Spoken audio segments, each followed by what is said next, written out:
This is the moment Shamima Begum tells a filmmaker to get the f*** out when he tries to speak to her at her tent in Syria.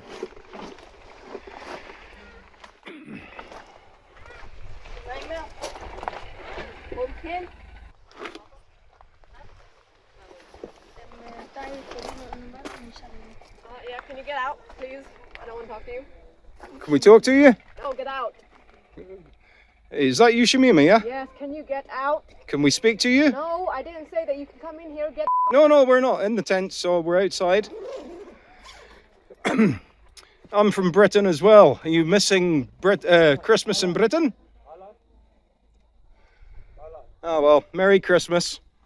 Another Christmas here, eh? Okay. Thanks.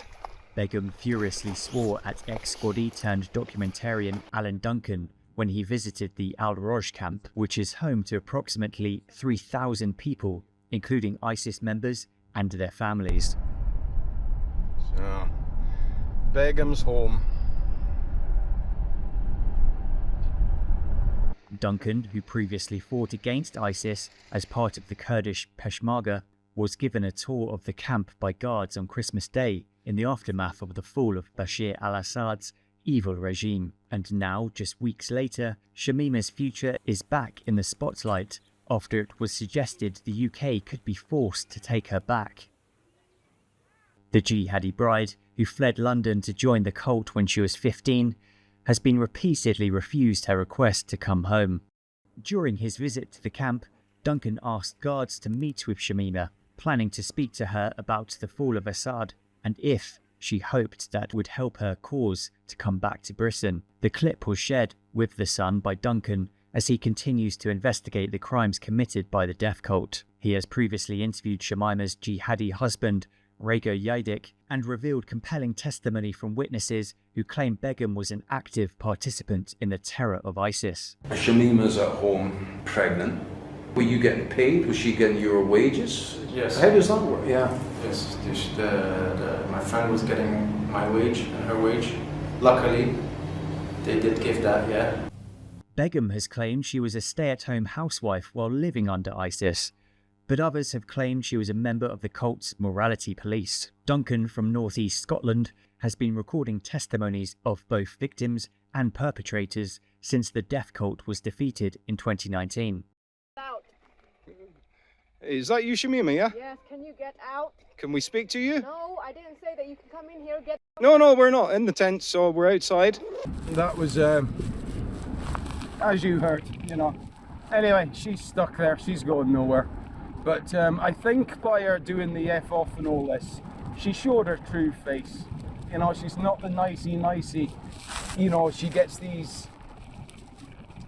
interviews that she does. She's all nicey because it's all choreographed. It's all choreographed with her lawyer. Everything's written down before you can interview her.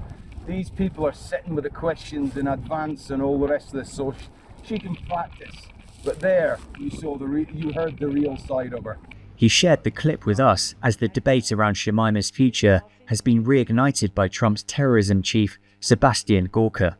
Gorka threatened that anyone who wants to be a serious ally and friend of the US should repatriate members of ISIS still in the Middle East. Labour's Foreign Secretary David Lammy, however, doubled down on the previous government's decision to ban Begum. Lammy said, "Shamima Begum will not be coming back to the UK. It's gone right through the courts. She's not a UK national.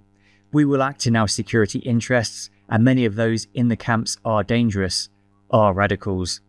Begum fled London to join ISIS back in 2015, as the horrifying cult was surging across the Middle East. Seizing huge swathes of Iraq and Syria, the group brutalized its victims and imposed an ultra-strict and barbaric version of Islam. Snuff films of their atrocities, such as beheadings and ritual burnings, horrified the world, and yet Begum and two of her friends joined.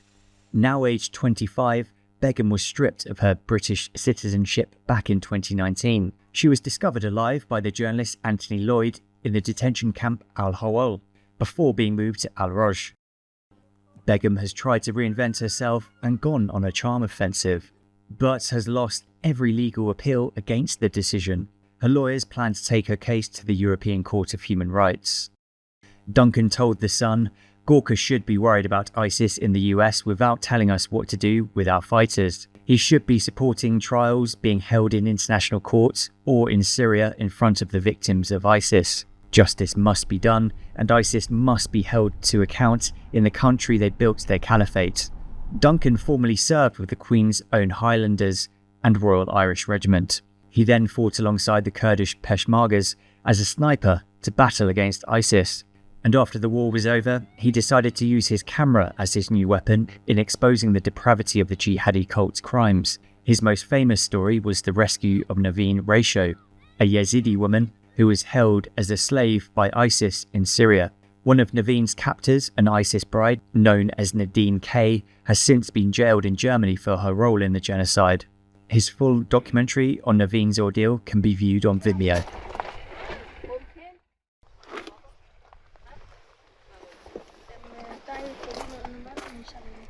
Yeah, can you get out, please? I don't want to talk to you. Can we talk to you? No, get out. Is that you, Shamima, yeah? Yes, can you get out? Can we speak to you? No, I didn't say that you can come in here. Get. No, we're not in the tent, so we're outside. I'm from Britain as well. Are you missing Christmas in Britain? Oh well, Merry Christmas. Another Christmas here, eh? Okay, thank you. Thanks. I've been through horrors in the Islamic State.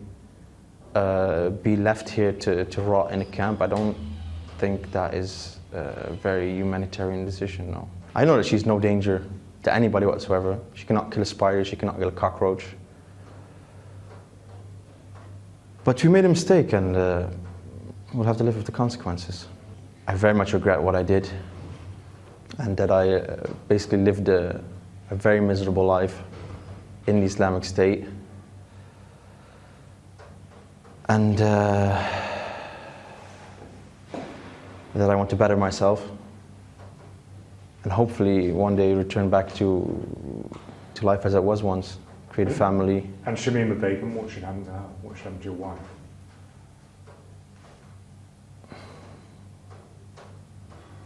Wherever she goes, I'm going to go.